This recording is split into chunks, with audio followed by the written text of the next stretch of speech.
এর আগের ভিডিওতে দেখেছি ভয়েস চেঞ্জ কেমনে করতে হয়। তো এখন আমরা যেটা দেখব, ভয়েস চেঞ্জ করার সময় অ্যাক্টিভ ভয়েস থেকে প্যাসিভে আনলে যদি সাবজেক্ট প্রোনাউন থাকে তাহলে এটা যখন অবজেক্ট হবে তখন সেটা কিভাবে পরিবর্তিত হবে। তো এই টেবিলের মাধ্যমে আমরা জানবো সাবজেক্ট যদি আই থাকে তাহলে ওটা যখন অবজেক্ট হবে তখন সেটা মি হয়ে যাবে। এক্সাম্পল হিসেবে দেখি, আই রিড এ বুক। তো এ বুক, এ অবজেক্ট এখানে চলে আসছে। A book is read by me, এটা হচ্ছে টেন্স অনুযায়ী এটার অক্সিলারি ভার্ব বসছে ইজ, এবং এটা রেড বাই মি। তার মানে এই রিডের পাস্ট পার্টিসিপল একই ধরনের বানান, কিন্তু রেড পড়তে হয়। বাই শব্দটা থাকবে, তারপরে মি হয়ে গেছে। তো এরকমভাবে উই যদি থাকে তাহলে উই যখন অবজেক্ট হবে তখন আস হয়ে যাবে। যেমন উই প্লে ফুটবল, তো এটা যখন প্যাসিভ ভয়েসে নিয়ে আসবো, football is played by us. আমরা ইজ কেন বসতেছে সেটা আমরা পরে দেখবো, এর পরের স্লাইডে দেখব। ফুটবল ইজ প্লেড, প্লেটাকে প্লেড হয়ে গেছে past participle, by us, we ছিল এটা আস হয়ে গেছে। ইউ থাকলে ইউই থাকবে। ইউ সি এ বার্ড, এটা কিন্তু প্যাসিভ করি, a bird is seen, see এর পাস্ট পার্টিসিপল সিন বাই যেটা আমাদের কমন বসাইতে হবে, বাই ইউ। হি থাকলে হিম হয়ে যাবে যখন এটা অবজেক্টে চলে যাবে। যেমন he catches the birds are caught, ক্যাচের past participle caught by him, হিটা হিম হয়ে গেছে। শি থাকলে হার হয়ে যাবে, শি রিডস এ বুক, এটা হচ্ছে a book is read by her, she ছিল হার হয়ে গেছে। দে থাকলে দ্যাম হয়ে যাবে যখন অবজেক্টে চলে যাবে। They play cricket, the cricket is played, প্লেয়ার past participle played by them, them হয়ে গেছে। তো এটা হচ্ছে আমাদের প্রোনাউন চেঞ্জিংয়ের অপশন, যে কীভাবে আমরা সাবজেক্ট যখন অবজেক্ট হয়ে যাবে প্রোনাউন তখন কিভাবে চেঞ্জ হবে। তো এখন দেখব টেন্স অনুযায়ী কিভাবে ভয়েস চেঞ্জ হবে। তো আমাদের যদি সিম্পল পাস্ট টেন্স থাকে তাহলে সিম্পল পাস্ট টেন্সে যেটা থাকবে, যদি সেখানে কিছুই থাকবে না, যেমন আই রট এ লেটার, কিন্তু প্যাসিভ করার সময় অক্সিলারি ভার্ব ওয়াজ ওয়ার বসে যাবে, যেমন কন্টিনিউয়াস টেন্সে বা পাস্ট কন্টিনিউয়াস টেন্সের মতো হবে। তো পাস্ট টেন্সে থাকলে সেটা ভার্বটাকে পাস্ট পার্টিসিপল করতে হবে এবং তার আগে ওয়াজ বা ওয়ার, এই সাবজেক্টের নেচার অনুযায়ী ওয়াজ বা ওয়ার বসাইতে হবে। তো এক্সাম্পল ধরে আই রট এ লেটার, এখানে হচ্ছে a letter was written by me, আইটা মি হয়ে গেছে, এ লেটার এখানে আসছে, রটটা রিটেন পাস্ট পার্টিসিপল হয়ে গেছে, এবং এর আগে যেহেতু এটা সিম্পল পাস্ট টেন্সে ছিল এটা ওয়াজ বসে গেছে। তো পাস্ট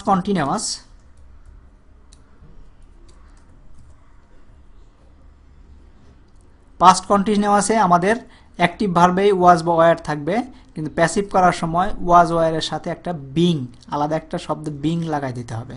যেমন I was eating some mangoes, তো some mangoes were being, some mangoes were হয়ে গেছে কারণ এটা প্লুরাল নাম্বার হয়ে গেছে, এই জন্য ওয়ার বিং, এই বিং লাগাইতো বিং। ইটের পাস্ট পার্টিসিপল হচ্ছে eaten by me. Past perfect tense থাকলে আমাদের অ্যাক্টিভ ভয়েস হ্যাড থাকবে, হ্যাড দেখে বুঝবো আমরা পাস্ট পারফেক্ট টেন্স, তার সাথে হ্যাড লিখতে হবে, সাথে আবার বিন লাগাই দিতে হবে। যেমন he had sold milk had been, এই বিনটা এখানে চলে, he had been sold, milk had been sold by him. Past perfect continuous tense হলে হ্যাড বিন থাকবে আমাদের অ্যাক্টিভ ভয়েসে, হ্যাড বিন দেখে বুঝবো এটা পাস্ট পারফেক্ট কন্টিনিউয়াস টেন্স। তো হ্যাড বিন সাথে একটা বিং লাগাই দিতে হবে। তো I had been writing this letter for 4 days, তো এখানে আমাদের দিস লেটার এটা হচ্ছে অবজেক্ট, তো দিস লেটার হ্যাড বিন এখানে হ্যাড বিন চলে আসছে, সাথে একটা বিং, এই বিং অ্যাডিশনাল ওয়ার্ড লাগাইতে হবে, বিং রিটেন, রাইটের past participle written by me for 4 days, for 4 days লাস্টে রেখে দিছি আমরা, ফর 4 days। তো এই পর্যন্ত হচ্ছে আমাদের অ্যাকচুয়ালি আমাদের চেঞ্জ করতে হবে, ফর 4 days এটা যে হয়েছিল সেভাবেই থাকবে। আমরা এখন যদি প্রেজেন্ট টেন্সে দেখি, পাস্ট টেন্স আমরা আগে দেখে ফেলেছি, এখন যদি আমরা প্রেজেন্ট টেন্সে দেখি, প্রেজেন্ট সিম্পলে কোনো কিছু দিয়ে আমরা তার কোনো কিছু যদি কোনো অক্সিলারি ভার্ব না থাকে তাহলে হচ্ছে প্রেজেন্ট, অক্সিলারি ভার্ব না থাকে, ভার্বটা যদি প্রেজেন্টে থাকে, প্রেজেন্ট ফর্ম থাকে, তাহলে ওটা হচ্ছে প্রেজেন্ট সিম্পল টেন্স। তো প্যাসিভ করার সময় আমাদের এম, ইজ, আর সাবজেক্ট অনুযায়ী বসাইতে হবে। আই রিড এ বুক, এ বুক, এখানে এম, ইজ, আর ইজ বসাইছি, এখানে is. Read a read by me. Present continuous টেন্সে যদি অ্যাক্টিভ ভার্বে, অ্যাক্টিভ ভয়েসে এম, ইজ, আর থাকে তাহলে বুঝবো যে এটা প্রেজেন্ট কন্টিনিউয়াস টেন্স আছে। তাহলে আমরা যখন প্যাসিভ ভয়েস করতে যাব, এম, ইজ, আর যেটা প্রয়োজন সেটা বসাবো, সাথে একটা বিং শব্দটা বসায় দেব। তো I am eating some mangoes, তো সাম ম্যাঙ্গোস আর বিং শব্দটা বসানো হয়েছে, আর being eaten by me. Present perfect, have এবং হ্যাজ থাকবে অ্যাক্টিভ ভয়েস, এবং এটা থেকে বুঝবো যে এটা প্রেজেন্ট পারফেক্ট টেন্স। তো হ্যাভ, হ্যাজের সাথে একটা বিন বসাইতে হবে। তার মানে হচ্ছে God has created the earth, তো আমরা লিখব দ্য আর্থ হ্যাজ, এখানে হ্যাজ আছে, হ্যাজের সাথে এই ওয়ার্ড বিন বসাতে, has been created by God. Present perfect continuous tense যদি থাকে, হ্যাভ বিন, হ্যাজ বিন দেখে বুঝবো যে অ্যাক্টিভ ভয়েস যেটা সেটা প্রেজেন্ট পারফেক্ট কন্টিনিউয়াস টেন্স।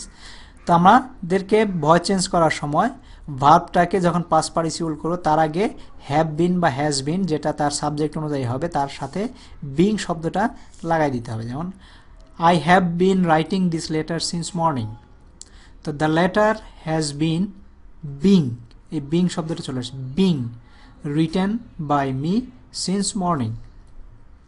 রাইটের পাস্ট পার্টিসিপল হচ্ছে রিটেন। তোমাদেরকে কোন শব্দের পাস্ট পার্টিসিপল কি এটা তোমাদেরকে জানতে হবে, যে কোনো গ্রামার বই থেকে জানতে পারবা এবং এটা মনে রাখতে হবে। তো এখন দেখি ফিউচার টেন্সের ভয়েস চেঞ্জ কেমন করবে। সিম্পল ফিউচার টেন্স যদি থাকে আমরা শ্যাল এবং উইল দেখে বুঝবো যে এটা সিম্পল ফিউচার টেন্স থাকবে। শ্যাল এবং উইল থাকলেই অ্যাক্টিভ ভয়েসে শ্যাল এবং উইল পাই, তাহলে ফিউচার সিম্পল টেন্স।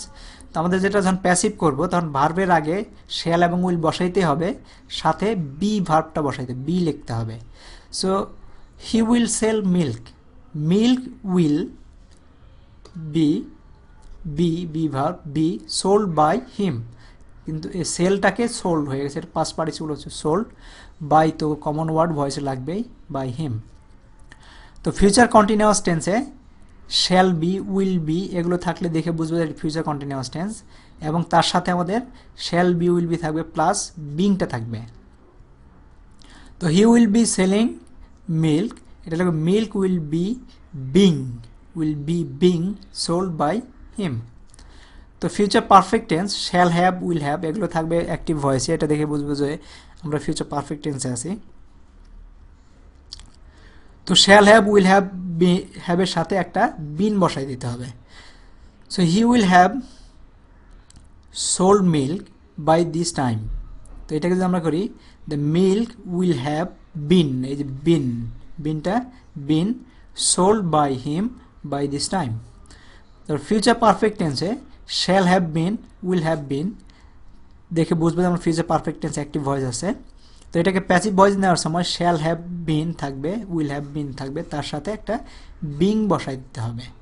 তো he will have been selling milk for next 4 days, এখানে একটা এস হবে, নেক্সট 4 days। তো মিল্ক উইল হ্যাভ বিন বিংটা হ্যাভ বিনের সাথে will have been being sold by him for next 4 days। এভাবে আমরা ফিউচার টেন্সকে ফিউচার টেন্স অ্যাক্টিভ ভয়েস থেকে প্যাসিভ ভয়েসে করতে পারি। খুব সহজ একটা বোঝার নিয়ম আছে, প্রেজেন্ট টেন্সের সাথে প্রেজেন্ট সিম্পল যেগুলো থাকবে মানে continuous, future continuous, past continuous, present continuous এগুলোর সাথে সবসময় তার যেগুলো থাকবে সেগুলো থাকবে, তার সাথে একটা বিং বসবে। তারপরে present perfect, past perfect, future পারফেক্টের সাথে একটা বিন বসবে, থাকলে বিন বসবে, যা তার যে অক্সিলারি ভার্বগুলো আছে তার সাথে একটা বিন যোগ হবে। তারপর future perfect continuous, past perfect continuous, present perfect continuous, যাই থাকুক না কেন তার অক্সিলারি ভার্বগুলোর সাথে আলাদা একটা শব্দ বিং যোগ হয়ে যাবে। তো এইভাবেই সহজেই মনে রাখা যায় এবং অ্যাক্টিভ ভয়েসের টেন্স অনুযায়ী আমাদের প্যাসিভ ভয়েসের টেন্স এভাবে চেঞ্জ হবে। সো এই ছিল আজকের টেন্স চেঞ্জিং এবং pronoun changing. Thank you very much.